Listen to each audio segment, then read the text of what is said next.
everyone, and welcome to the College Football Rundown. I'm Woj. And I'm Walt. And we are into week one of college football season. Plenty of games, 57 to be exact. 57 games on Saturday. There's games playing. There's games that played yesterday. There's games playing tonight. We have a full slate of college football games for this weekend. It's awesome. How about it, Walt? I'm excited, Woj. It's Christmas time, baby. Santa's coming. I hear the reindeer. I hear the roof. Everyone's up there. It's Christmas time. All right. Couple games coming up this week. Just to highlight on the roster is game day, Oregon versus Auburn. That's 7:30 p.m. Central on ABC. Playing a little neutral field down in AT&T Stadium in Texas, the home of Jerry Jones and the Cowboys. Well, you already got your times mixed up. It's at 6:30. I'm excited for it. I'm going to have dinner on the table before we watch it, but it's going to be a good game for sure. Yeah, I'm hoping Oregon can kind of show up. They haven't showed up for the last couple of years. They're got a pretty decent ranking this year, but we'll see what they can do the big stage here against an SEC team with a quarterback that I have some invested interest in Bo Nix. But we'll see how it goes. Oregon is getting 3.5 in that contest, and the over/under's at 56. What are your thoughts in that game, Wall? I'm thinking it's going to be the best game of the week.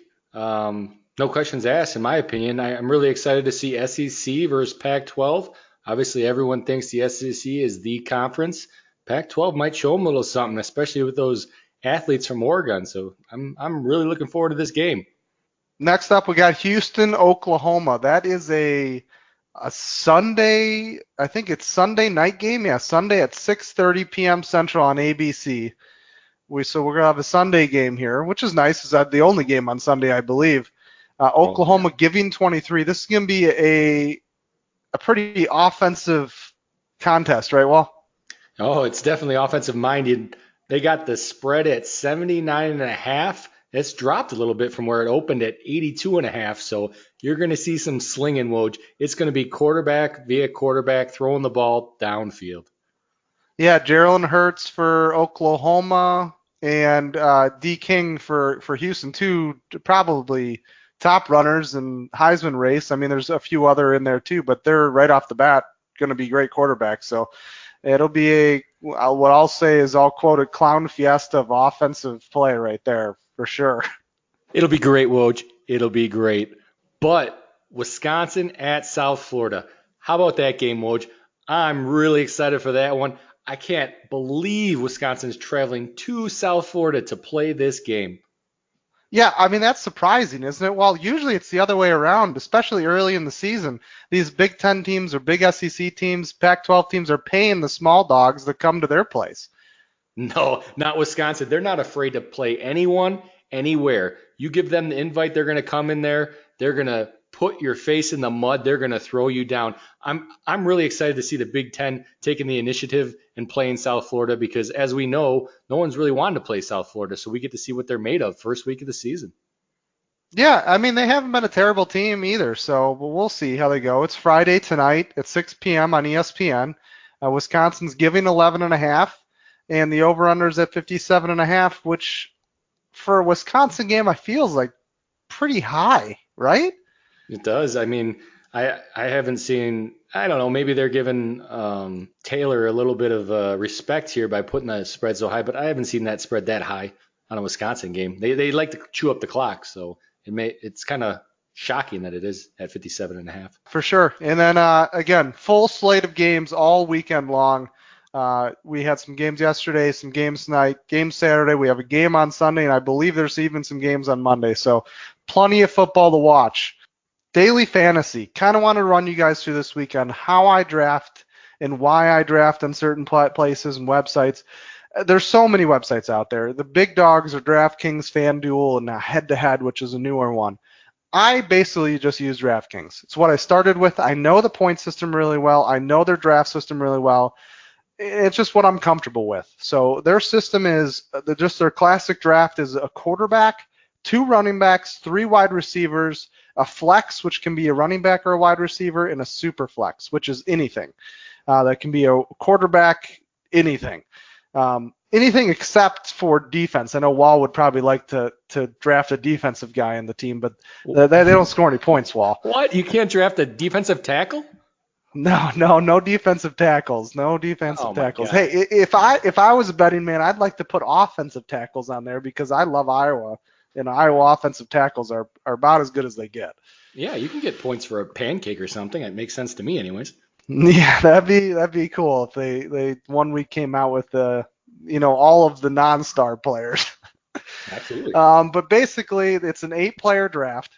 There's a salary of $50,000. So you start with a salary of $50,000. You have to stay at or under that $50,000. So the average salary for every player on your team then, if you just went straight down the line, would be $6,250. DraftKings sets these salaries, and everybody picks from the same pool, so it's a fair game. Like, for an example, this Saturday there's a 10-game and an 8-game. So there's 10 games they put into a package, so 10 college football teams, or games, so 20 football teams.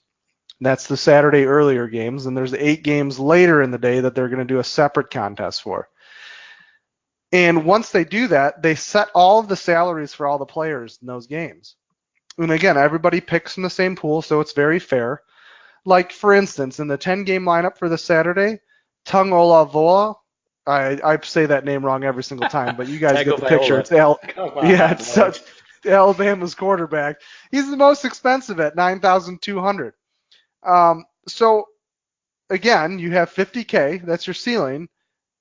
So if you draft, you can't draft all of the top dogs, and it kind of protects it against that. It forces you not to draft all the top dogs. You have to find some sleepers, or you need to just draft very average, which usually doesn't work very well.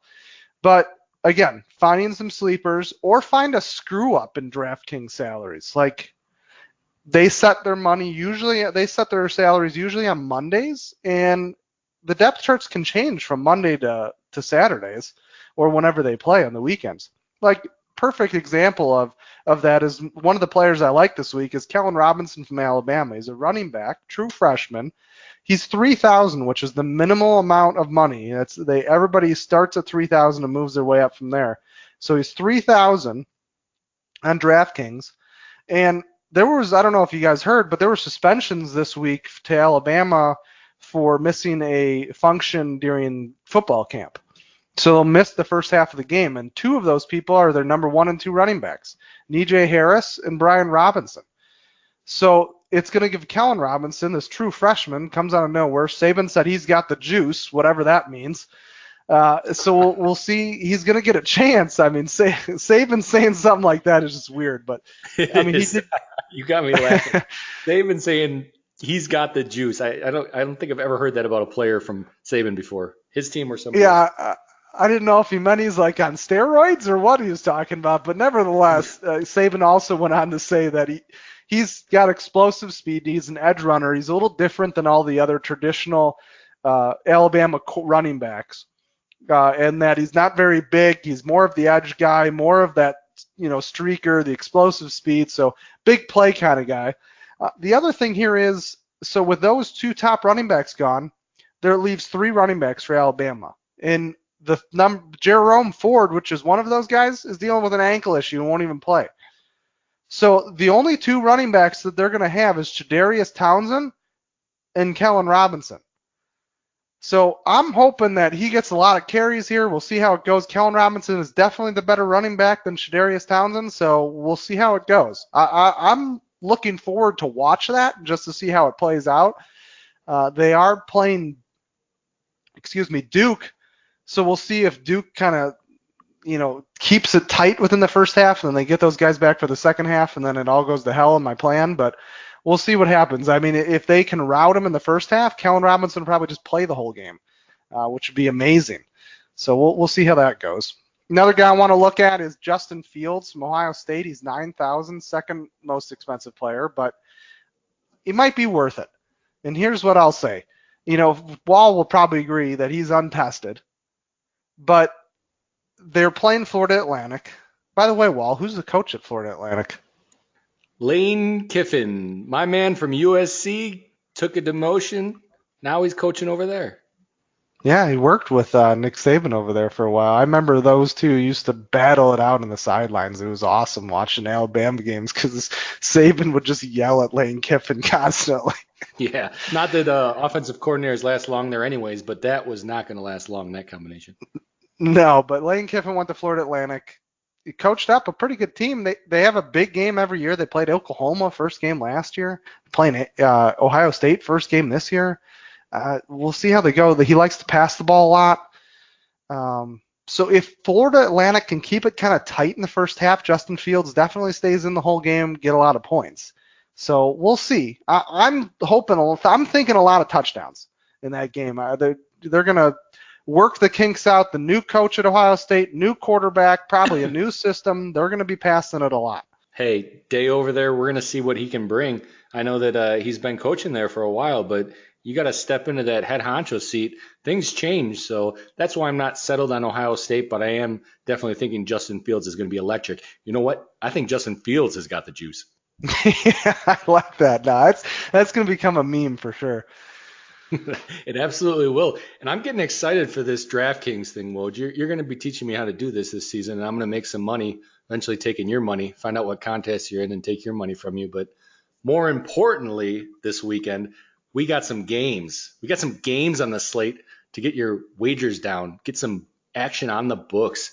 You talked about it before. I think you said there's 57 games on Saturday, if I'm not mistaken. Yeah, 57 on Saturday. Not to mention all the games that are on tonight, Friday, and then there's a game Monday and then or Sunday and then Monday. So plenty of games to bet on, Wahl. A lot of action. You got a lot of FBS teams playing down a division, sometimes even two. So that's why you got the extra games this week. But there's some games I'm a little disappointed they're not in the books. I was looking forward to the Troy game, but they're off the books. But still, we got a lot of action on tonight. Colorado is giving Colorado State 13.5. I mean, this is just insane to me. This is a boom. Take it. Put the money in your pocket the next day. Rocky Mountain Showdown, likely the reason the game's under 17 as far as what Colorado's giving. But Colorado State had 3 wins last year, Woj. 3 wins. I mean, it's not a team that's respectable by any means. Last year when they played Colorado, Colorado won by 32. I mean, that's a big score. That's putting up some points. Colorado did get cold at the end of the year. I'm guessing that's what the spread's so low for, but they covered their first 4 games last year. So I'm really liking this Colorado given 13.5. Yeah, I agree. I don't know what the number is exactly or if it's ever happened, but I was reading a stat earlier this week that Colorado, I think, is either undefeated in this contest or is on some ridiculously long streak where Colorado State's never won. That's just depressing if I'm Colorado State going into that game every year. It's a state rivalry, and I'm just depressed. I have to agree with you. I mean, the Rocky Mountain Showdown, more like the Rocky Mountain Takedown, if that's the case, Woj. I'm going to have to go in the college football rundown database and check on it, but that's not good for Colorado State right there. Michigan State, another game I want to talk about. They're giving 23 to Tulsa out of the American Athletic. This is something to look at. Again, I'm taking a different angle. People might not expect in this, but Michigan State, I think they're going to blow Tulsa out of the water. But the problem with them is they chew up a lot of clock. They run that Big Ten offense. Possession, time of possession. They like to control the clock. So them giving someone 23 is a lot of points. This is definitely something to look at because they don't beat teams by a lot. It actually, if they won by 23, they'd be their biggest win since 2017. You watch a lot of Big Ten games. I'm sure you've seen Michigan State play, Woj. Do you see them, beat teams by a lot of points very often? No, not very often at all. No. And again, like I said, if they won by 23, it'd be their biggest win since 2017. And also, they've only won by that much once in their first 4 opening games, which is generally light competition. So Michigan State giving 23 to Tulsa. I'm taking Tulsa. Give me the points. They're going to probably get their butts whipped, but as long as they don't lose by 23, I put some money in my pocket. Another game I'm looking at this week, Woj, Georgia. My boys, Mr. Swift, given 21, maybe a hook, depending. The line's moving pretty quick, actually, against Vandy. Georgia on the road. Last year in this contest, they won by 28. They were at home last year, which is a little different. They got to travel to Vandy this year, but 21, I think I'm going to have to take that, Woj. Highly unusual SEC East opening day matchup. The reason I'm going to take it is because I think they're just going to send a message to the rest of the SEC East that this is their division. This is their division and possibly their conference, pending what happens with Alabama. Georgia has just been stuck in that little spot, right? It's right on the tip of Alabama's finger, and you just can't get it off. It's underneath the fingernail. It just sticks there. And Georgia's pissed about it. They want to be the opposite. They want to crush Alabama. They want to be the top dog in the SEC. They've been climbing and just knocking on the door, and Alabama just keeps crashing it down at the end of the season. So maybe this is Georgia's year. Maybe it is. Hey, I'm thinking it might be, and I think it's worth leaning on them. But anyways, they are going to send a message this game. Given the 21, I'll give it the hook too if I have to. But another game, Oklahoma State minus 13.5 at Oregon State. Oregon State, are you kidding me? Wow. You guys got to look into this game because Oregon State we're talking about how bad Colorado State. Check out Oregon State last year. Not very good. It's something to look into. I don't know where I'll be at on this game if I do anything. Likely will. Oklahoma State minus 13.5. Maybe put a little on the over too. But jump into futures. You're talking about some Alabama players getting suspended. Dylan Moses, the news dropped. He hurt. He out for the season, Woj. He's gone. Yeah, did that change the future at all, Wall? It did not. It did not change the lines at all. They did not budge all day. I was watching them. I was expecting because Alabama, if you're going to pick out a weakness in that team, it's definitely at linebacker position. And with Dylan Moses getting hurt, I thought the lines would change. They didn't change a bit. You want to get your money in, you better do it quick before they close for one. Also, I can't believe they haven't changed. So you got Clemson, Georgia, Ohio State, Michigan, whoever your team is, whoever your dog is in the fight, get your money on them quick because I can't see those odds not changing. I haven't put my future bet in yet just because it's hard for me to put money on any one of those teams, but we'll see. I actually do have a future bet out there, but it's not on any top team. It's just on my normal University of Iowa future bet, but we'll see how that goes this year. That's just that's more from the heart than from the brain. But that's gonna win us some money one of these years, Woj, and then we're gonna go live in Hawaii for the rest of our lives. Yeah, that's what I'm hoping. Anyways, Wall, how did you do last week on your Woj and Wall pick'em? Yeah, you mean the mock trial that didn't count? Is that what you're talking about? Yes, it didn't count. Right. Nonetheless, I can still gloat. I took the victory. Wall again had the over in the Arizona-Hawaii game. Had the under in the Arizona-Hawaii game, and it definitely went over by about 10 points. And I had Hawaii getting 11, and they ended up winning the game. And me and Wall had talked about last week about buying a lottery ticket. I should have.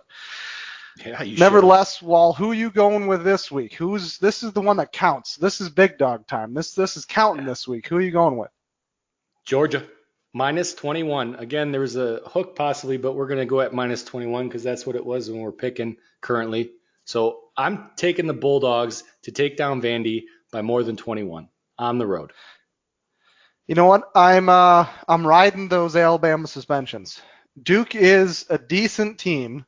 They're from the ACC. They're the number one team. I want to see them come out passing the ball, to try to throw some over the top on Alabama. As long as there's not too many turnovers, I think they can keep it pretty tight. I'm going to take Duke getting 33.5, which I think is a pretty good bet considering the suspensions in the first half, but we'll see how it goes. It is Alabama. They got players. They have 5-star recruits on the bench in their backup slots, so I guess I can't say that, but I'm taking Duke with 33.5. That'll be a good game to watch. The game's at 2 p.m. on Saturday. It'll be a nice midday game because obviously we'll be waiting for the night game with Iowa. We'll see how that goes, especially see if Kellen Robinson can get some touchdowns. Help your DraftKings team? Yeah, for sure. Woj, we should get into some fantasy football because that's what a lot of the fans want, I know. But I kind of want to go over this week. Week 1, I think your strategy is a little different. People may disagree with me. Maybe you disagree with me, Woj. But I think week 1, you're looking more at your players' opponents. You want those players that are going to light up the other team. Coaches are going to put the other team in the ground. I think that obviously looking for the run-up score is important, but also looking for players that won't sit out. You want them to play the whole game. Before you're mentioning Justin Fields. He's a perfect example, Woj. He's coming into a new system. They're going to run up the score. They want to get him used to this new system, so they're likely not going to sit him. They might sit him at the end, but they're not going to sit him early because they want to get him some touches. So I think week one, that's something very, very important to look at. Wide receiver is very important week one because you're not going to sit a wide receiver. So you get a wide receiver that's playing a, less than par defensive secondary. They're going to be in the whole game. You're not going to have to worry about them sitting. They're going to get a lot more points than normal. So it's very important to look at that. Don't take risks with injuries. If you see that, we got the, what is it? What color is that flag? Red flag in our system, right? Red flag of death. Red flag of death. End of the year, you're down by a game in the standings to make the playoffs. You got to click on that red flag sometimes. You got to take that risk. You know your situation at that point. Beginning of the year, avoid that flag. Do not click that red flag because you don't need to. You have other players that are going to play crappy teams and get you decent points. Don't take the risk week one. It just doesn't make sense to me.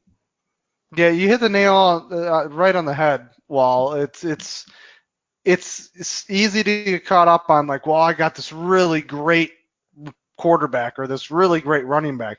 Well, guess what? If the score is 50-0 at halftime, your really great running back's getting no points in the second half.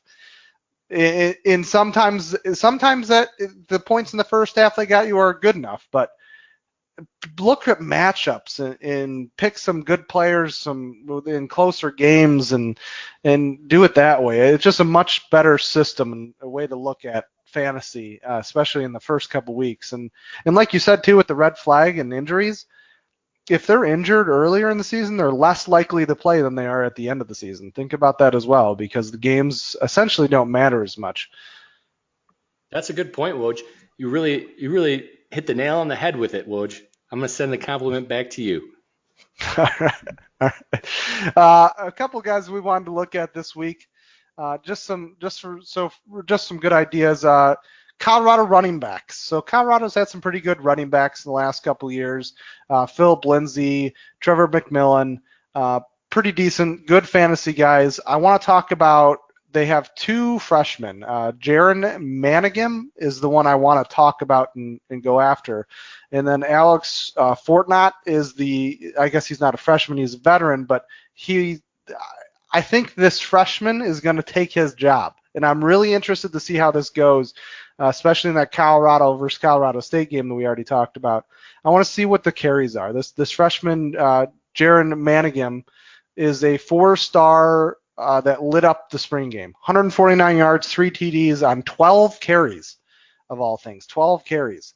So pay attention to, I wouldn't say pick this guy up and play him this week, but pay attention to carries. See who's getting the carries there, and if Manghm is getting the carries, it might be a good pickup to pick up because I doubt he's taken in your league. So just something to keep an eye on. Probably not good for a full college fantasy league, but maybe if you have the Pac-12 in your bunches of conferences, it's probably a good pickup.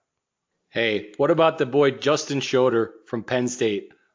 Wide receiver, 6'4", 215-pound, 5-star recruit. Yeah, I said Big wide boy. receiver. Yeah, not offensive lineman, not tight end, just a wide receiver. He dislocated his kneecap before the season last year. Redshirted him, no question about that. Save him a year of eligibility. For those that don't know, redshirt, you put it on the first year you're playing for a team and you don't actually take a snap, you get an extra year of eligibility. So technically, rather than the 4 years, you get 5 years. That's what a redshirt is. But they redshirted him last year. Only 3 of Penn State's top 8 pass catchers are back. They got to throw the ball to someone, right, Woj? You can't throw it to your quarterback. Yeah, when you got a big target like that, it's kind of easy. Yeah, you see him, he's kind of like, where's Waldo out there in the field? Oh, there he is, throwing the ball. Boom, you get an attempt at least at a reception. James Franklin, nothing bad to say about him. As a good high school receiver excuse me, Woj, as good as a high school receiver that I've ever seen. That's pretty high praise coming from James Franklin. You know how his system works. Likes to pass it, likes to get the players involved, hype it up, and that is just a big receiver. I see him popping off, and there's been a lot of talk coming out of Penn State about him, so we'll see how good he is, and I think that he might be a pretty good spot too. What about your boy J Jets? I think we're going to bring him up too, right? Justin Jefferson down at LSU. Now this is something I would have never, ever done for LSU because what does LSU mean to you? When someone says LSU and passing the ball, does that resonate anything? Maybe on a fake field goal or something like that. I Yeah, guess that I would be mean it. those guys used to just hammer the ball down. They looked like a Big Ten team playing in the SEC or Wisconsin playing in the SEC. They would just throw the ball down, just hammer the ball in the running back's hands, just straight up the gut. But guess what? Things are changing. Times are changing. Joe Brady and Steve, I'm going to say this wrong, Esminger is the new offensive coordinator, and Brady is the new, get this, passing coordinator. I didn't even know that was a thing until this, but they're changing the system up there. They're going to go to a spread offense of all things. And I remember Joe Burrows is down there, the old Ohio State transfer. And Jefferson was his top target, has been his top target for a while. He had 54 catches last year for 875 yards, which is not a lot. That's 2 times as much as any other LSU wide receiver, by the way. But nevertheless, in the scheme of things, for your top receiver to only have 875 yards, still not a lot. So we'll see how this change develops. But Brady is moving Jefferson as well from wideout into the slot. So we'll see how that works as well. Brady wants to get him more touches, wants him more into the action. So maybe some more of those crossing routes, getting him inside, maybe popping to the outside. We'll see on the shorter routes how he does. But yeah, looking at that, we're just going to see how the offense runs this year, trying to go more of a spread. But Joe Burrows and Justin Jefferson might be able to connect for a lot more this year, is what they're estimating down in LSU in the swamp. Well, I hope you don't beat me to the waiver wire on that guy, Woj, because you've kind of sold him to be a good fantasy player. I'll tell you that much. Yeah, we'll see how he goes. I don't know. It's going to be an exciting weekend, Woj. You've given me 2 things I got to do. I got to email DraftKings about including defensive tackles, right? That's one of my checklist things. Yeah. I can't remember what the other one. I got to put out milk and cookies for Santa Claus because he's coming on Saturday for Christmas. Yes. Hey, last things last. Go Hawkeyes on Saturday night. Let's go Hawks. Go Hawkeyes under the lights. It's going to be exciting. All right. This is the college football rundown. I'm Woj. I'm Walt. And you can catch us on Twitter at WWCFB. You can catch all of our podcasts and all of our information and get in contact with me and Wahl on our website at collegefootballrundown.com. And feel free to drop us a line. We'd appreciate to hear from you guys. If you guys want anything else in the podcast or we're doing good, just let us know. We'd like to hear from you. Everyone have a great day, and we're out.